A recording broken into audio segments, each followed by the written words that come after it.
The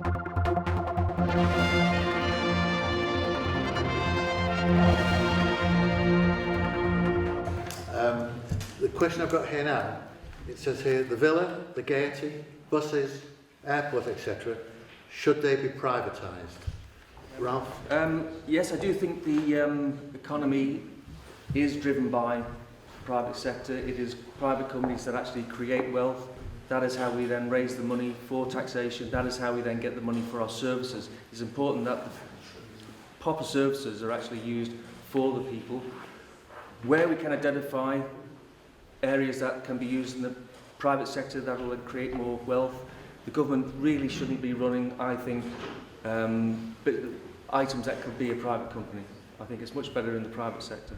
Thank you. On an Ireland our side, the worry I have with privatisation, true privatisation of services, is you then lose control over them. Yeah. What I'd much rather see a corporatisation model, where they go out and they corporatise some of these, such as the buses and so on, but again, there's still scrutiny and accountability to the public. Buses is a prime example. If it was privatised and you lost control over what routes are running where and when, and the times that they're running to, you could very quickly find that a private company decides that a lot of these rural services are actually no longer viable, and you end up with a lot of people isolated in their communities. I think via corporatisation, you've still got that accountability to central government, and I think that is the route down. Private sector does need to be involved because they will bring costs down in these services. Mind you, to be fair, in some of the services named, I don't think there'd be a chance they could do it more expensive if they tried than the way government does it. But I think corporatisation is the answer. Yeah, it should be no privatisation in full. They should work hand in hand with private companies. As David says, we can't have buses privatised because there won't be buses anywhere, because you see them during the day, they're running half empty.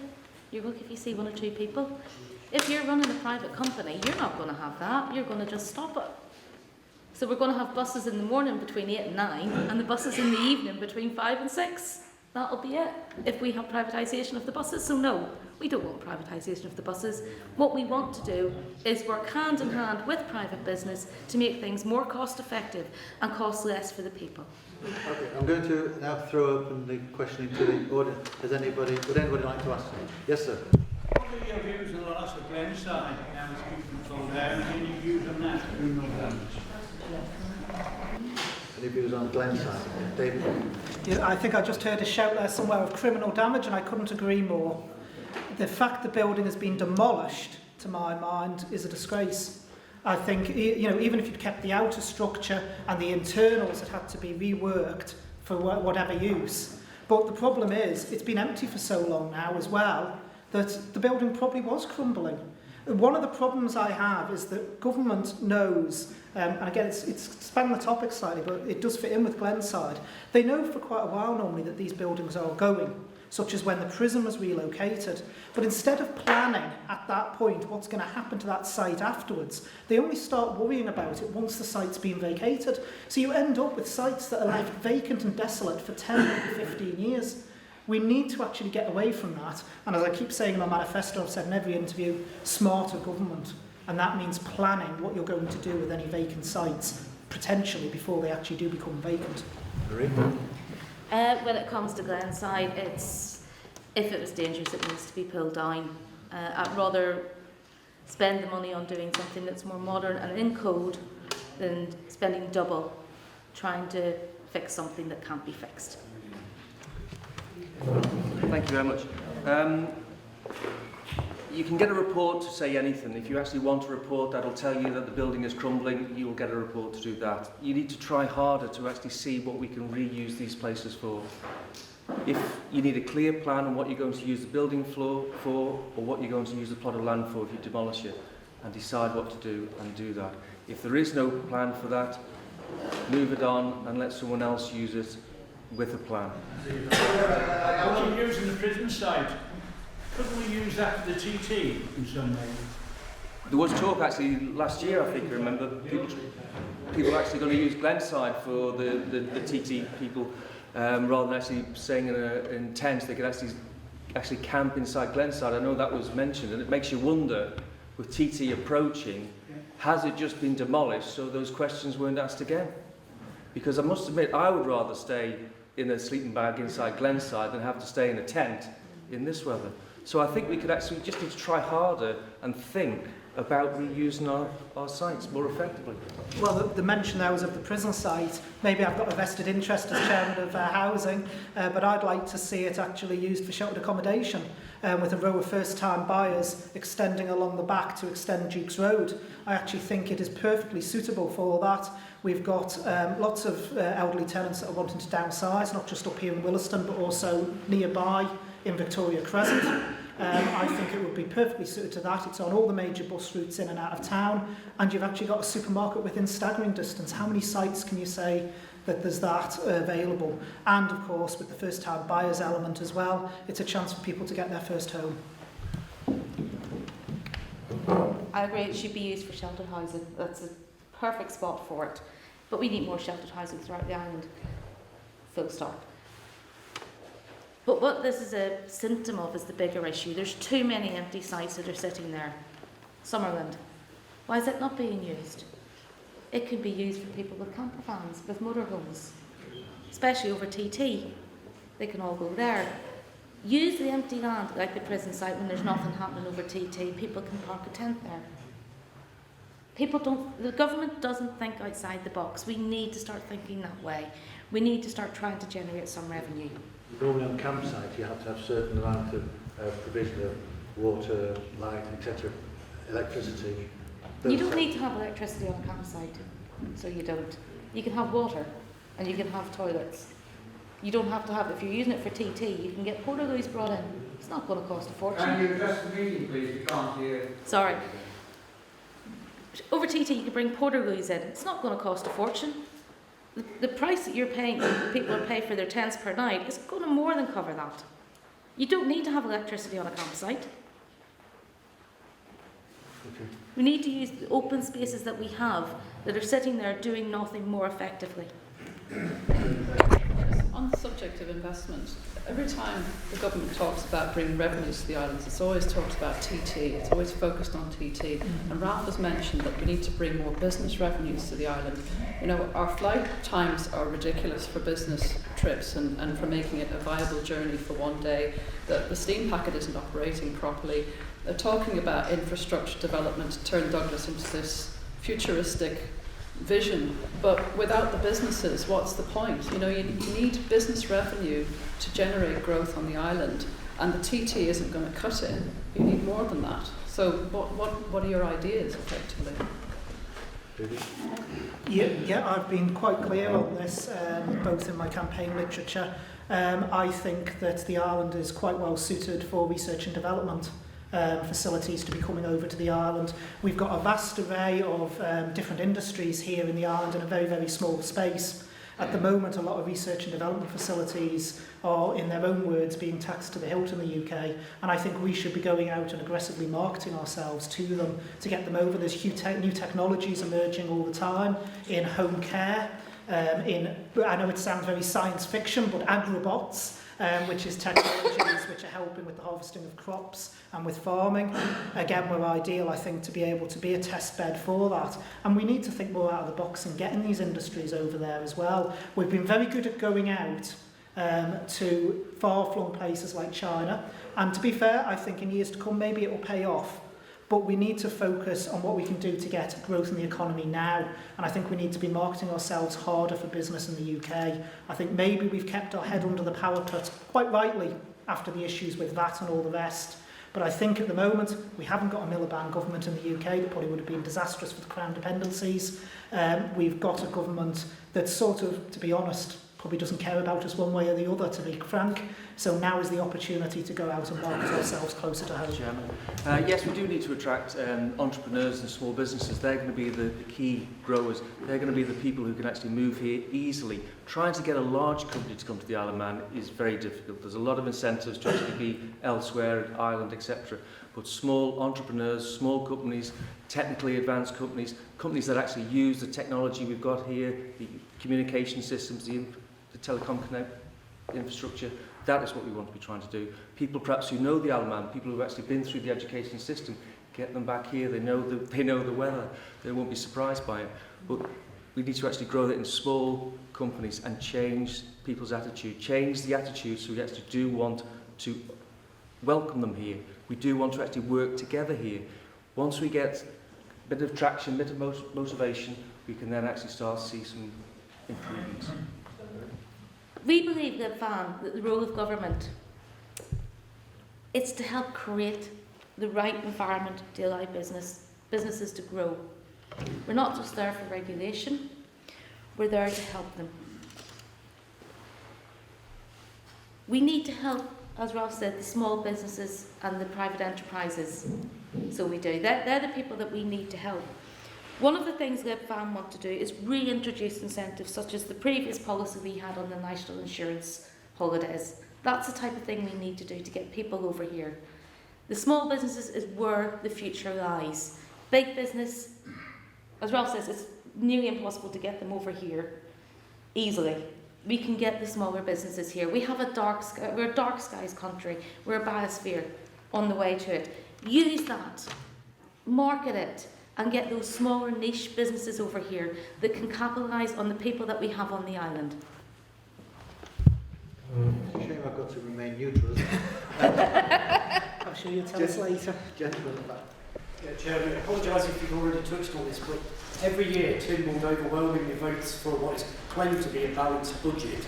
The budget, as I understand it, involves dipping into reserves of 80, 90 million pounds. I fail to understand how that can be a balanced budget. I fail to see how it can be sustainable. What would the candidates' view be on how they would respond to the challenge of having to meet the government's claim that it's a balanced budget and be looking for your vote in Tynwald? Oh, me? Yeah. Yeah, I don't agree the budget was balanced at all, hence we voted against it. Simple as. The budget needs to be redistributed. It needs to be totally, how it's done at the moment needs to be stopped. It's not done correctly. You need to stop and go back to the drawing board. We need prioritised spending. We don't currently have that. That's what we need to set up as well, a tax and welfare commission that can help people. This tax and welfare commission, it'll show the money that's coming in plus the money that's going out. It'll give us a proper reading of what money that we have to spend and where these priorities are and where we need to put the money into first. Well, adjusting the figures isn't going to balance the budget. We have to grow the economy. We have to have businesses here that will actually increase our revenue into the Isle of Man. We have to do that. And we have to look at the waste. We have to look at all the departments where they're actually wasted. In my canvassing around here on the doorstep, I've met a number of people who can identify waste inside their point of work.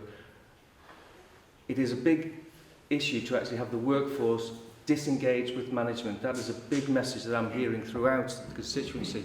No dialogue with management. We have to get dialogue with the workers. The workers are a key people who can actually tell us where the efficiencies can be. And if we're not going to listen to those people, we're just turning down the biggest opportunity we've got. How to make our departments, how to make our governments more effective. Listen to the people at the front line who are actually working and doing those jobs day in, day out. We have to communicate much, much better. Communicate much better, work more efficiently, and we will then have an effective outcome, and we can then be on the way to balancing the budget. Yeah, well, every time I hear the phrase balance the budget, I think there's a word missing. It should be balance the revenue budget. The revenue side of it's being balanced, but the rest of the budget is far from. We heard that figure of about 80, 90 million. I think off the top of my head, if you go through the pink book, it's actually about 77 million, I think, is what they actually still have a deficit on the overall budget. The only way we're going to do it, and this is why I've been talking quite a lot about growing the economy and the specific ways I think we can actually do that, is it is the only way we can get out of it. Cuts can only go so far. And I've already talked about the cost of living and charges being piled onto people. Government, I keep saying, has got off the escalator and into the lift when it comes to charges, and that can't continue because government's got to remember that every pound they take out of our pocket is a pound less for us to spend on the economy as a whole. And that is going to end up having a detrimental effect on the economy internally. So the only way out of it is growth. I've already stated my very specific ways of doing it, but also I think there is still a lot of bureaucracy in government. Government departments still working in silos. I can quote an example of someone who was actually who came out of the armed forces a few weeks ago trying to get a crisis loan. He had to go through 3 different government departments to get the certificates and proof that he needed to show he was a Manx worker. And they charged him £25 for the privilege for one of the certificates for a crisis loan. I mean, the whole point of the crisis loan is he's come out of the armed forces, invalided out with no money. When you've got problems, that just shows that there is a disconnect again between government and the people, and we need to go back, as I keep saying time and time again, and I know people are probably sick of it now, getting the basics right. Get the basics right, and then we can look at things like the grand schemes the government wants to do. But until we've got the basics right, we're never going to actually get out of the hole that we're in. Would you like to comment very briefly on what you heard? Can I just clarify with the candidates? Are they realistically actually saying that we can grow the economy by the scale of the deficit that we have annually? I can't foresee that. Surely another aspect of it, and some of the candidates have touched on it, is we need to spend less. I'm not talking about efficiencies and ways of better dialogue, but actually stop doing particular services, stop having that outgoing and spent. That's my question. Is that part of the conversation that you will be having if you were in that position with government in terms of the budget time? Absolutely, yes. That is what we need to do. We need to make efficiencies, but also we do need to cut down on what's being spent. We need to actually look what we can invest, what we can actually get a return on our investment. It's a difference between spending and investing. If we can invest, we will then get a return. Yeah, very, very briefly, I couldn't agree more. I just talked about government bureaucracy. To give you a prime example of that, we keep talking about the VAT crisis, which we keep hearing the VAT bombshell. According to the Pink Book figures, in the last financial year, we'll get 235 million in VAT in. Now, but if you go back through the Pink Books, in 2002, 2003, so basically 11 years ago, we had 197 million in VAT, and we survived with that. Why can't we survive with it now? And there's one simple answer, and that is back then we were employing just over 6,500 people. We're now employing 3,300 within government. 7,300 within government. And if you can actually plot it on a graph, as the VAT take went up, so did the number of people employed by government. And when you've got a crisis, what's the hardest thing to get rid of is people. Because if you're a business, you make them all redundant and they disappear.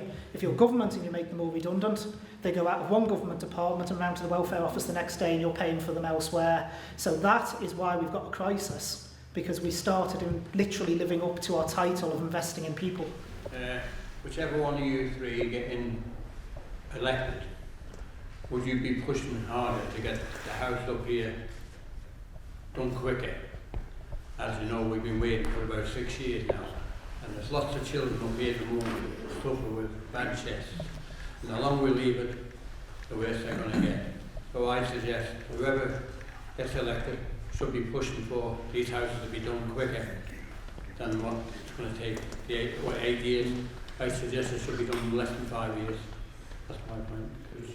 I think, yeah, if I get elected, obviously my constituents are my priority, and I will push as hard as I can and get them through.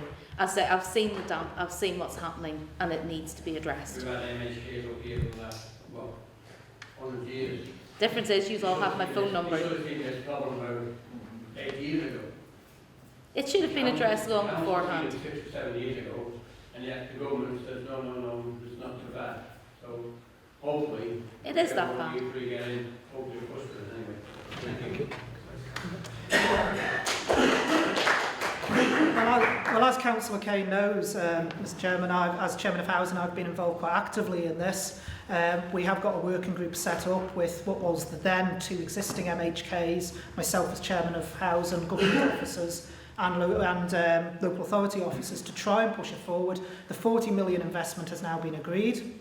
To my mind, the actual balls which have gone into the cavity, that's what's caused the problem. Government's still in denial about that. They're still trying to claim that, strangely, the render all failed on these properties because it's so old. In some cases, maybe that's true, but it was the cavity wall fill that did it. Let's put no bones about it.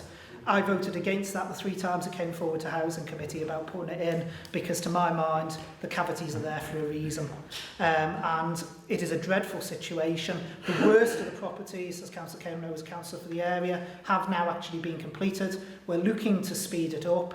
Hopefully in the next phase, we're hoping to step up to phases of 24, then up to phases of 36. So with a bit of luck, we'll actually get there quicker than the 8 years proposed. Yes, we need to work on these quickly. I know the current MHK for the area has done an awful lot of work in the past on that, and I know that I could actually work with him as well and support him in his endeavours as well. Departments have a budget each year to spend, but they also have a second bite of the cherry when it comes to money from the capital fund. Do you believe the capital fund system works the way it is? Should it be reformed? Should the department just get a budget? What's your views on that? Yeah. You go ahead. In relation to the capital budget, I think you do need a capital budget because of the scale of some of the projects. You couldn't actually accommodate that year in, year out in departmental budgets. But what I think we need to be smarter about is actually looking at what projects are we advancing within that capital budget. What actual value is each of those capital programmes actually delivering? And I think also, again, I've mentioned it here tonight in relation to the TT, can't say World Series, can we? TT series. I think we need to look at our use of consultants, an awful lot of which obviously gets charged to the capital budget because they're actually working on capital projects. I think we do have a huge amount of in-house experience on the island. And I think that within capital expenditure, we should be having to justify more why we're having to bring consultants in. Or is there someone in-house? Sometimes I think it's as if we look at the advice we're given over here and believe, oh, that can't be good enough, so let's go out and get a second opinion, when we should just be trusting the people who actually know the island. So I wouldn't do away with the split between capital and departmental budgets, because departmental budgets should be the day-to-day spending and capital should be the one-off. But I think we need to be smarter at looking at what we're actually spending out of the fund and whether those projects are actually adding any value to our island. Thank you, Mr. Chairman. Yes, I think the capital budget should be identified and there should be some money there, but it should be on projects which offer good value for money, which do offer a return, which do offer money that goes around our economy, because all money that goes around our economy, for every £100 that goes around our economy to local businesses, 98% of that stays in the community. That is where our capital project money should be spent. We can look at it and see what we actually need to spend, but only what we can afford. But it wants to be with local businesses, not off-island consultants or businesses. Yeah, we need to agree. Capital budget still needs to be separate from departmental, but the departmental budget's priority spending is needed. So it is. That's the bottom line. It needs to be totally changed. With the capital budget, there needs to be an open, fair, transparent tender process. There needs to be value for money.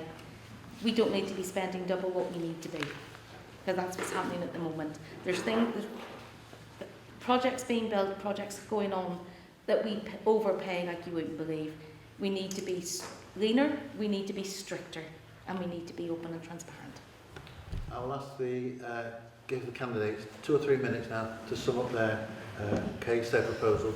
So we'll go in reverse this time. So Ralph, would you like to say something? Thank you very much, Mr. Chairman. Thank you very much. I've enjoyed it. I've learned a lot tonight. I must admit I've learned a lot listening to you and actually standing here and saying some things. What I have also seen is there is a clear difference. There's a clear difference between myself and the other 2 candidates. So I know that I have the business experience. I do think if we want to attract business people here, we need to have enough MHKs with the business experience, with the biggest business language, that we can actually communicate with them and attract them to get the belief in actually coming here to set up businesses. It is very important that we actually have the right people in, and it is down to you to choose that.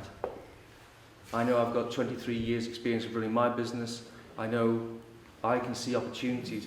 Businessmen tend to be able to look forward. You have to look forward in running your business. You have to look forward in how to stay going, how to keep going, how to stay in business.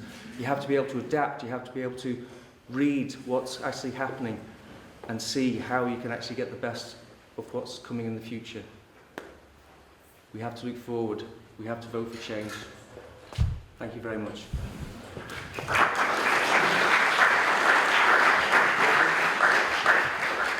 Thank you very much. Well, I get labelled all the time as a councillor. I notice every time I go to do an interview they label me as a Douglas councillor. But I do also have 20 years private sector experience across varying sectors of our economy, from retail and hospitality to financial services. I'm a project manager by trade as well. So I have got the private sector experience. So I don't think there's quite the difference between all the candidates here that Ralph might like to think there is. But for me, I have got the 7 years political experience. It's a very short term. I believe I can hit the ground running if elected. And of course the other bonus is, whoever you elect, if you don't like us, you can change us in less than 16 months. You don't often get that bargain with an MHK. You're not stuck with us for 5 years. But I think there's very important decisions to be made over the next 16 months. There's a public sector pension deficit on the civil service scheme. We've got issues where government, to my mind, is still trying to spend money in more inventive ways like Douglas Promenade. And I think it's very, very important that government is able to account for those decisions, and you need someone in there who's strong from day one. As you've heard tonight, I'm not shy of expressing an opinion, and I wouldn't be shy of expressing it in the House of Keys either. But also, crucially, and it's something I've learned from local government, it's very important to be a constituency member. I think sometimes it's very easy to go into national government and get lost in the bureaucracy of government. You've got to remain focused on the people who put you there in the first place. We are a representative democracy. I'm there to represent you if elected, and I want to hear your views. That's what it's all about. And I certainly wouldn't compromise my beliefs for short-term political gain or take a post where I fundamentally disagreed with what was actually being done. I'll always assess any proposals on their merits. As I've said, I don't care if it's a LibVan policy, government policy independent. Where it's come from doesn't matter to me. If I agree with it, I'll vote for it. If I don't agree with it, I'll vote against it. With me, what you see is what you get. Now that probably puts some people off and encourages others, but that's the way I am. I like to think I'm down to earth and approachable, and I think that's what you need in an MHK. And just in closing, we keep hearing about government interfering in things. I believe government does need to get an awful lot smaller than they actually are. And I'd like to leave people with a quote from former US President Ronald Reagan, which I think is very apt for the way government interferes in things at the moment, when he said the most terrifying words in the English language are, "I'm from the government and I'm here to help."